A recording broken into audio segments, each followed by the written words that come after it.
हाँ जी, सत श्री अकाल जी साਰਿਆਂ ਨੂੰ ਕੀ हाल चाल। तो भैया देखो, ये जो वीडियो है ना, ये मैं डालने वाला था कुछ दिन बाद, लेकिन मेरे को लगा कि अभी बहुत सारे स्टूडेंट्स के मन में शक है और उनको गलत डिसीजन दिया जा रहा है जो हमारी कंट्री में एजेंट है उनके द्वारा।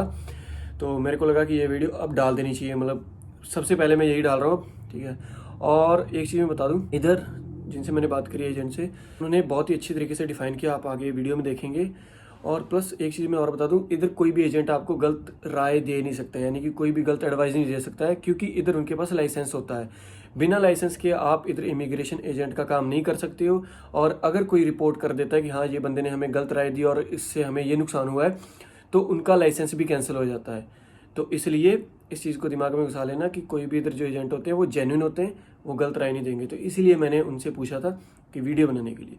तो अब वीडियो आगे चलेगी और उसमें थोड़ा सा ना कलर का चक्कर पड़ गया है, क्योंकि वो वहाँ पे लाइट सही नहीं थी, वो देख लेना। तो भैया आज हम आए हैं इधर इमिग्रेशन एजेंट से मिलने। तो मैं अपने टीआर के चक्कर में आया था, ठीक है। तो फिर मैंने इनको बताया कि मेरा यूट्यूब चैनल है, कि मेरे साथ अगर आप वीडियो बना सकते हो। काफ़ी स्टूडेंट्स के ना बहुत सारे क्वेश्चंस होते हैं, तो वो आज बताएंगे। तो इनका नाम है सुमन। तो मैंने कुछ क्वेश्चंस लिखे हैं भाई, लिख के लाया था मैं। तो पहला तो यार बात कर लेते हैं कि स्टूडेंट वीज़ा जो होता है उसके लिए बेस्ट कोर्स कौन सा है, कौन सा सही तरीका है। Hello everybody. So thank you Navjot, पहली बात तो आने के लिए, बिकॉज सबसे अच्छी बात मुझे इनकी ये लगी कि ये माइग्रेशन एडवाइस लेने आए हैं। जब हम टीआर लॉन्च करते हैं, दैट इज़ व्हेन हमें पता होना चाहिए कि आगे हमने क्या करना है।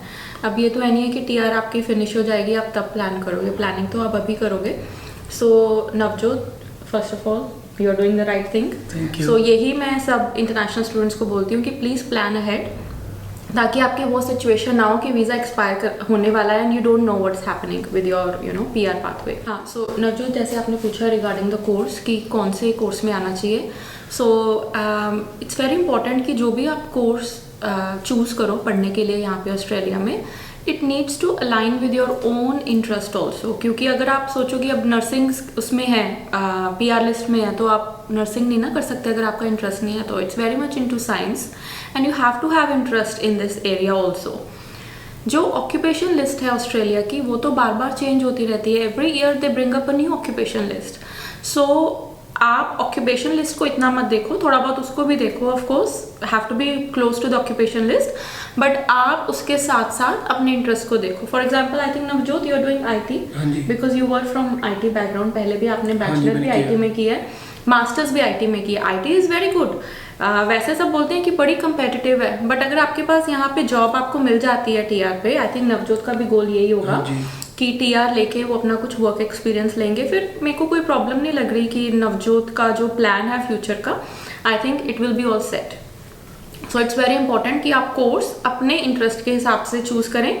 और जो भी आपके इंटरेस्ट हैं, जैसे 2-3 आपने शॉर्ट लिस्ट कर लिए, maybe I can do IT, maybe I can do engineering, और maybe I am interested in the health sector या ट्रेड कोर्स में, तो उसमें आप बैठ के फिर आप शॉर्ट लिस्ट कर सकते हैं कि ओके मैं अपना जो मेरा, अगर आपका गोल होगा यहाँ पे आके पीआर लेने का, तो वो कैसे मीट होगा, which course may be is more suitable. That something migration agent can also help you with. Okay, एक चीज़ और है, जैसे काफ़ी स्टूडेंट होते हैं, जैसे जो 12th करके आते हैं ना, उनका तो ये है कि कोई भी कोर्स ले सकते हैं। लेकिन जैसे मान लो बैचलर्स में मैंने आईटी करी थी ना, तो आईटी के बाद में मैं नर्सिंग नहीं कर सकता बैचलर्स के बाद, तो वो क्या कर सकते हैं, कुछ ऑप्शन होते हैं उनके पास? अगर ग्रेड 12 के बाद आ रहे हो, जैसे हमारे ऑस्ट्रेलिया में ना AQF लेवल है, आप तो समझते हो कि जैसे डिप्लोमा को लेवल 5 बोल देते हैं और बैचलर को लेवल 7 से ऊपर मानते हैं, मास्टर्स को लेवल 9 मानते हैं। तो अगर आप ग्रेड 12 करके आते हो, तो मेरे हिसाब से तो डिप्लोमा इज़ वेरी गुड, क्योंकि थोड़ा सा लोअर लेवल है। बैचलर में आते हो, काफ़ी इंडिपेंडेंट स्टडी है उसमें। जब डिप्लोमा लेवल कुछ पढ़ने आते हो या इवन ट्रेड कोर्सेज भी करने आते हो, काफ़ी हैंड्स ऑन है, लाइक विच मीन्स कि वो जो इंस्ट्रक्टर्स हैं they are in close contact with you, classes भी ज़्यादा होती हैं and you can get more help from them, more support from them. So कोशिश करो या तो लेवल 5 में आओ डिप्लोमा लेवल, या फिर डिप्लोमा प्लस बैचलर्स का पैकेज कर लो कि पहले डिप्लोमा कर लिया फिर बैचलर्स में मूव हो गए, या फिर ट्रेड कोर्सेज भी हैं जो सर्टिफिकेट लेवल के हैं, वो भी अच्छे हैं। वीज़ा चांसेस ज़्यादा होते हैं अगर डिप्लोमा लेते हैं अगर इंडिया से? देखो visa it will really depend कि आप genuine temporary entrant criteria meet कर रहे हो कि नहीं मीट कर रहे हो, क्योंकि आपको डिपार्टमेंट को दिखाना होगा कि हम वापस जाएंगे। और जो हमने SOP में थोड़ा सा अगर आप क्लियर करोगे, सो ऑफ कोर्स देखो student visa is genuine temporary entrant, you are actually telling them कि हम टेम्पररी आ रहे हैं यहाँ पे। हाँ जी। तो अगर आप यहाँ पे आके आपके गोल्स चेंज हो जाते हैं, पीआर आप करना चाहते हो, तो अगर आपकी ऑक्यूपेशन है लिस्ट में, then you can go to that path. जो स्किल्ड वीज़ा होता है उसका क्या सिस्टम होता है? स्टूडेंट्स के पास एक ही ऑप्शन होता है ना कि स्किल्ड वीज़ा पे जाएंगे स्टडी के बाद, तो वो क्या सीन रहता है? जी, सो जो स्किल्ड वीज़ा है जिसको हम बोल देते हैं सब क्लास 189, हाँ जी। 190, 491, वो पॉइंट्स टेस्टेड वीज़ा है। Okay. तो मैंने चैनल में एक्चुअली पॉइंट्स टेबल अच्छी तरह से एक्सप्लेन किया हुआ है, अगर if they want to see that. Okay.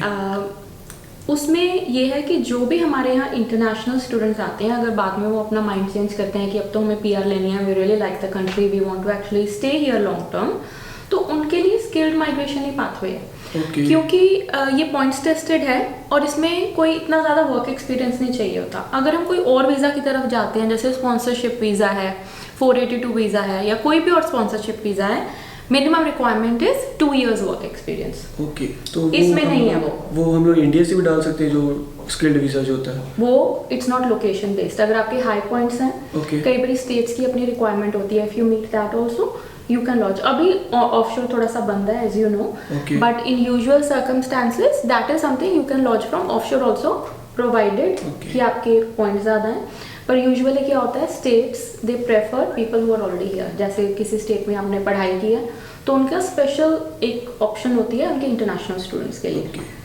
तो जैसे कुछ कोर्सेज होते हैं, जैसे MBA अकाउंटिंग है ना, तो वो उसमें ऑक्यूपेशन लिस्ट में नहीं होते हैं, तो उनका क्या रहेगा आगे फ्यूचर? देखो, MBA के साथ भी काफ़ी ऑक्यूपेशंस होती हैं, बट प्रॉब्लम आ जाती है 1 साल का एक्सपीरियंस चाहिए। ओके। अब रिसेंट ग्रेजुएट्स को एक्सपीरियंस मिलना कई बार ऑक्यूपेशंस में बड़ा मुश्किल हो जाता है, इसलिए ये कोर्सेज इतने पॉपुलर नहीं है। अकाउंटिंग का प्रॉब्लम ये हो गया है कि कोटा बहुत कम हो गया है, सीट्स बहुत कम हो गई हैं, Okay. और अकाउंटिंग के स्टूडेंट्स बहुत ज़्यादा हैं, तो अभी अकाउंटिंग का थोड़ा सा डिफिकल्ट है, बट इट डजंट मीन कि हमेशा डिफिकल्ट रहेगा। It may change in the future. Okay. और जैसे मेरा है, मैं IT कर रहा हूँ, तो जो प्रोफेशनल ईयर होता है, काफ़ी लोगों को ये इसके बारे में नहीं पता है, वो क्या चीज़ होती है? जी, ये professional year program it's like a job ready program, कि वो आपको तैयार करवा रहे हैं कि आप रियल वर्ल्ड में जाके जॉब कर सकते हो IT में, इंजीनियरिंग और अकाउंटिंग। सो सिर्फ ये 3 जो ग्रेजुएट्स हैं, अकाउंटिंग, इंजीनियरिंग और IT वाले, इनको प्रोफेशनल ईयर प्रोग्राम अवेलेबल है। IT का ये है कि स्किल्स असेसमेंट तभी होगी अगर Okay. प्रोफेशनल ईयर प्रोग्राम करोगे 1 साल का, या 1 साल की जॉब करोगे। इंजीनियरिंग में सीधी सीधी स्किल्स असेसमेंट हो जाती है, बट 5 पॉइंट्स आपको मिलते हैं प्रोफेशनल ईयर प्रोग्राम के। अकाउंटिंग में भी सीधी सीधी स्किल्स असेसमेंट हो सकती है अगर आपके पास 7 ईच हैं इंग्लिश में। अगर आप 7 ईच नहीं ला सकते, 6 ईच हैं, प्रोफेशनल ईयर प्रोग्राम कर लोगे तो 1 साल के बाद स्किल्स असेसमेंट मिल जाती है। सो सिर्फ इन 3 ऑक्यूपेशंस में ये अवेलेबल है। Basically it gives you 5 points and also makes you job ready for the job, अगर आपको जॉब ढूंढनी है फ्यूचर में अपने फील्ड में। तो भैया चक्कर ये पड़ गया कि मेरे कैमरा की जो मेमोरी कार्ड है वो फुल हो जाता है जल्दी, तो अभी फ़ोन पे शूट होएगा। थोड़ी सी आवाज़ का इशू हो सकता है, लेकिन मैनेज कर लेंगे एडिट में। तो अगला क्वेश्चन ये है कि जिन्हें काफ़ी स्टूडेंट्स होते हैं, जैसे अभी उन लोगों के वीज़ा आए हुए हैं ना, तो वो सोच रहे हैं कि डेफर करवाने का। और लास्ट वीडियो में मेरे को कमेंट भी थे कि उनके एजेंट ने बोला, मैंने डेफर पे बनाई थी वीडियो, तो उन लोगों ने बोला कि आपको फाइल नहीं करनी पड़ेगी वहाँ पे जाके। जैसे अभी 2 साल का वीज़ा मिला, अगर आप डेफर करवा रहे तो नॉर्मल सी बात है कि आपको एक्सटेंड करवाना पड़ेगा। तो उनके एजेंट ने बोला कि जस्ट आपको COE लेनी है, COE बहुत बड़ी डील नहीं है, आराम से मिल जाती है 1 दिन में यूनी से, और आपको जस्ट इमिग्रेशन को ईमेल डालनी है कि आपका वीज़ा एक्सटेंड कर दिया जाए। ऐसा होता है? नहीं, ऐसे नहीं होता। तो पहले बात तो जो स्टूडेंट्स डेफर करना चाह रहे हैं, जैसे उनका वीज़ा आ गया है, अभी हमें पता नहीं है कि बॉर्डर्स कब खुलेंगे, सो यूनिवर्सिटीज़ बहुत इजीली आपको डेफरमेंट दे रही है। तो अगर आपको वो दे रही है, आप ले लो, क्योंकि देखो आपका मोटिव ये भी है कि यहाँ पे you want to get some exposure, Australian culture, you know, work experience, that's the reason ना you applied for the visa for Australia. तो आप डेफरमेंट अगर आपको यूनी दे रही है तो डेफिनेटली आप ले लो। जब आप यहाँ पे आओगे तो क्या होगा कि इन योर सिचुएशन में भी 6 मंथ्स अभी आपको और वीज़ा चाहिए होगा, क्योंकि अभी आपका कोर्स फिनिश नहीं हुआ होगा अगर आपने 1 सेमेस्टर डेफर किया है। You will have to apply a new student visa altogether. But the fact कि आपने 50% या 70% पढ़ाई कर ली है तो कोई प्रॉब्लम नहीं है, बहुत स्ट्रेट फॉरवर्ड प्रोसेस है। But it's still a brand new student visa, जिसमें आपको SOP भी देनी पड़ेगी। SOP में यूजुअली आप एक्सप्लेन करोगे कि क्या हुआ था, due to the COVID situation you could not finish it. और आपको एक्सटेंशन चाहिए स्टूडेंट वीज़ा की, तो there is no issue, but that is not true कि ईमेल डालने से नहीं होगा, you have to actually apply करना पड़ेगा। ओके, तो जैसे अभी कुछ स्टूडेंट्स हैं, उन्होंने एक सेमेस्टर पढ़ा है, उनको यूनिवर्सिटीज़ ने बोला था कि आपको बॉर्डर खुल जाएंगे, आप तब आके स्टडी कर सकते हो, तो अभी वो अप्लाई कर सकते हैं ना लीव, जैसे एक सेमेस्टर की लीव, तो वो अप्लाई कर सकते हैं, कोई जी इतना चक्कर बिल्कुल, नहीं। कोई प्रॉब्लम नहीं। I think universities are very okay with this scenario. Okay, और जैसे मान लो अभी किसी स्टूडेंट का वीज़ा है और ये नहीं खोलते 1 साल तक, अगर वो डेफर करवाता है, कोई इशू तो नहीं होगा उस पर वीज़ा पे? नहीं, कोई प्रॉब्लम नहीं, क्योंकि जब आपको वीज़ा ग्रांट मिला होगा, अगर फॉर एग्जांपल मास्टर्स पढ़ने आ रहे हो, तो आपको 2 साल 2 महीने का वीज़ा मिला होगा। तो अगर आपने 1 साल उसमें से पढ़ाई नहीं की, विच मीन्स 1 साल आप यहाँ पे आते हो, 2 सेमेस्टर करते हो, तो वो जो आपके वीज़ा की एक्सपायरी डेट है वो नहीं चेंज होगी, so you still have that visa. And department ने ये भी बोला है कि इस सिचुएशन में वो अभी किसी की कोई वीज़ा कैंसिल नहीं करेंगे। तो कुछ मतलब आइडिया है कब तक बॉर्डर ओपन हो सकते हैं, कुछ भी? एक्चुअली हम सब वेट ही कर रहे हैं। पहले थोड़ी सी होप थी मे बी जुलाई तक इस साल, पर हो सकता है कि जुलाई में ना खुले, it could be later at the end of the year. But जब भी खुलेंगे तो ये आप माइंड में रखना कि एकदम से वो सबको नहीं ऑफ कोर्स एंट्री दे सकते, तो हर एक स्टेट को अपना कोटा मिलेगा कि वो कितने स्टूडेंट्स लेके आ सकते हैं ऑस्ट्रेलिया के अंदर विद इन अ मंथ और वट। तो उस हिसाब से अभी पहले वो धीरे धीरे करके सब स्टूडेंट्स को लेके आएंगे, और ऑफ कोर्स प्रेफरेंस उनको मिलेगी जिनके पास ऑलरेडी वीज़ा है। ओके, तो अभी जैसे कैबिनेट की कुछ मीटिंग्स चल रही हैं, उससे कुछ हो सकता है बेनिफिट? अभी एक पिटीशन भी चला था, मैंने भी शेयर किया था, तो उसका कुछ बेनिफिट मिल सकता है? देखो, ये अभी गवर्नमेंट का डिसीजन होगा, अगर तो क्योंकि it's around the health of the citizens of Australia, तो अगर तो उनको लगेगा कि इससे किसी को खतरा नहीं होगा अगर वो बॉर्डर खोल देते हैं, तभी वो खोलेंगे। सो जो कैबिनेट मीटिंग होगी उसमें ये सब डिस्कस होगा। सो अभी लास्ट मीटिंग में उन्होंने ये भी बोल दिया था हेल्थ मिनिस्टर ने कि शायद maybe next year, early next year तक शायद ना खुले, but nothing is official yet because nobody knows. So I think इस situation में we will just have to wait and see that what happens. But I'm hoping we will hear some good news within this year. तो बस इतने से question मेरे को मिले थे जो मेरे को लगा था कि जेन्युइन क्वेश्चन है जो मैं पूछ सकता हूँ।